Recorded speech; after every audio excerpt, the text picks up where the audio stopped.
ফেসবুকে স্ক্রল করতে করতে আমার সামনে বালা চাউয়ের রেসিপিটা চলে আসে। আর এমনিতেও অনেক আগে আমি একবার ট্রাই করছিলাম, আমার কাছে ভীষণ মজা লাগছিল। আমরা যেহেতু কুমিল্লার মানুষ, আমরা এইসব বালা চাউ তারপরে হচ্ছে মানে চিংড়ি শুটকিটা একটু কম খাই। চিটাগাংয়ের মানুষ আসলে শুটকির জন্য বিখ্যাত বলতে গেলে। আর শুটকি ওরা অনেকভাবেই রান্না করে থাকে। আমি তো শুনেছি বুটের ডাল দিয়েও নাকি শুটকি ছুরি শুটকি ভুনা করে খায়। তো আপনারা কেউ চিটাগাংয়ের মানুষ যদি আমার ভিডিওটা দেখেন তাহলে অবশ্যই কমেন্ট করতে ভুলবেন না। তো আরো একটি ব্লগ ভিডিও দেখার জন্য সবাইকে স্বাগতম। আজকে শুরু করছি সকাল থেকে ভিডিওটা। গতকালকে রুটি বানিয়ে রাখছিলাম, তাই একটু ঝামেলা কম। সকালে ঘুম থেকে উঠে আমি আসলে আলু ভাজি করার জন্য আলু কুচি করে নিছি। তো আলু ভাজি বসিয়েও দিছি। আমার ছেলে ঘুম থেকে উঠেই বলতেছে, মা একটু একটু কথা বলতে পারে, আম্মু আলু ভাজি দিয়ে রুটি খাবো। কি মিষ্টি করে যে কথা বলে আমার বাবাটা, অনেক কিছু মানে আবদার করে এখন আমার কাছে শিখে গেছে সে সবই।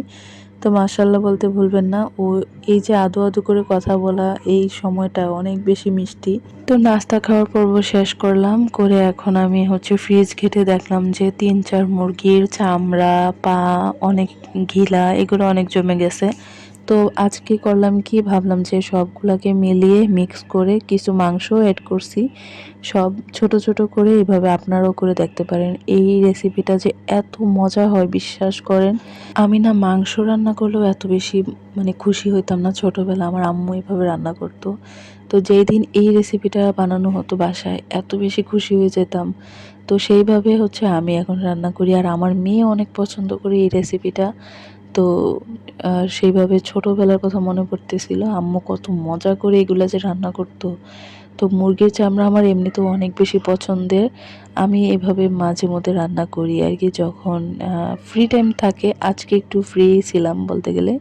তো এগুলো বাছাবাছি করাও একটা ঝামেলা। তো আমি সব মিলিয়ে দেখেন এখানে কিন্তু অনেকগুলা মাংস আছে ছোট ছোট। তো এগুলাকে একটু ছোট ছোট করেই দিবেন, কারণ চামড়া তো তাড়াতাড়ি সিদ্ধ হয়ে যায়। দেখেন কি সুন্দর তেল ছেড়ে দিছে, আর এখনই মনে হচ্ছে যে এখন ভাত নিয়ে বসে যাই। এই রেসিপিটা সত্যি আমার অনেক বেশি পছন্দের, এই জন্য বারবার এটার প্রশংসা করতেছি। তো আরেক পাশে হচ্ছে আমি একটু বুটের ডাল রান্না করে নিয়েছি, আর এই বুটের ডালটা একটু অন্য স্টাইলে রান্না করি, সেই জন্য এটা একটু অন্যরকম হয়। তো আমি কিন্তু দেখলেনি বাগারটা খুব সুন্দরভাবে দিছি, এই জন্য এই ডালটা খেতে মজা লাগে। পাঁচফোড়ন, তারপরে এখানে একটু রসুন অ্যাড করছি, তারপরে মেথি। তো সব মিলিয়ে হচ্ছে এই ডালটা আসলে সত্যি অনেক দুর্দান্ত মজা লাগে। আমার আবার এদিকে ঝাল কিছু খেতে ইচ্ছে করতেছিল, তো ভাবলাম যে ফ্রিজে কি আছে দেখি। আগে শুটকি অনেক ধরনেরই ছিল। তো আমি আজকে হচ্ছে চিংড়ি বালাচাও রান্না করবো, আর এই বালাচাওয়ের জন্য কিন্তু চিংড়ি, গুঁড়া চিংড়ি সেগুলার প্রয়োজন।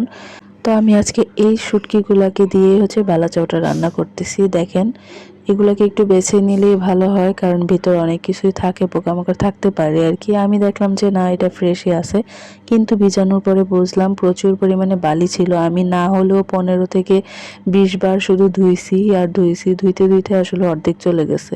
তো দেখেন এবার হচ্ছে আমি এগুলাকে একদম মুচমুচে করে ভাজবো। ভাজার পরে আমি অল্প একটু পেঁয়াজ, কাঁচা পেঁয়াজ, তারপরে একটু রসুন কুচি করে তার সঙ্গে দিয়ে দিছি।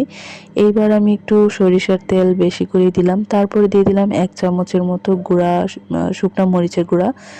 তো এবার আর কিছুই না, এরপরে আমি শুকনা মরিচ 3টা ভেজে নিয়েছি। পরিমাণ মতো নেবেন, যার যেমন ঝাল খেতে ইচ্ছে করে। তো এইবার আমি হচ্ছে কাঁচা পেঁয়াজের সঙ্গে পরিমাণ মতো লবণ দিয়ে মরিচগুলো একদম ডলে ডলে হাতে মেখে ভর্তাটা বানিয়ে নিচ্ছি। এটাকে ভর্তা বলবো নাকি বালাচাও বলবো, কোনটা বললে আপনারা খুশি হবেন বলেন? তো বালাচাও কথাটাই সুন্দর লাগে, তাই না? সব মিলিয়ে হচ্ছে আলটিমেটলি এটা ভর্তাই হয়ে যায়, আমার কাছে মনে হয়েছে। তো চিটাগাংয়ের মানুষরা এটা অনেক পছন্দ করে খায়। ওনারা এটার সঙ্গে আরও একটা জিনিস অ্যাড করে, সেটা হচ্ছে গিয়ে পেঁয়াজ বেরেস্তাটা দিলে আরও বেশি মজা হইতো। যাই হোক, আমি ঝটপট করার জন্য করে নিলাম। এবার হচ্ছে আমি সব কিছু মিলিয়ে খাবার খাচ্ছি, আর এই রান্নাটা এত বেশি জোস হয়েছিল বিশ্বাস করেন, অনেক মজা লাগতেছিল।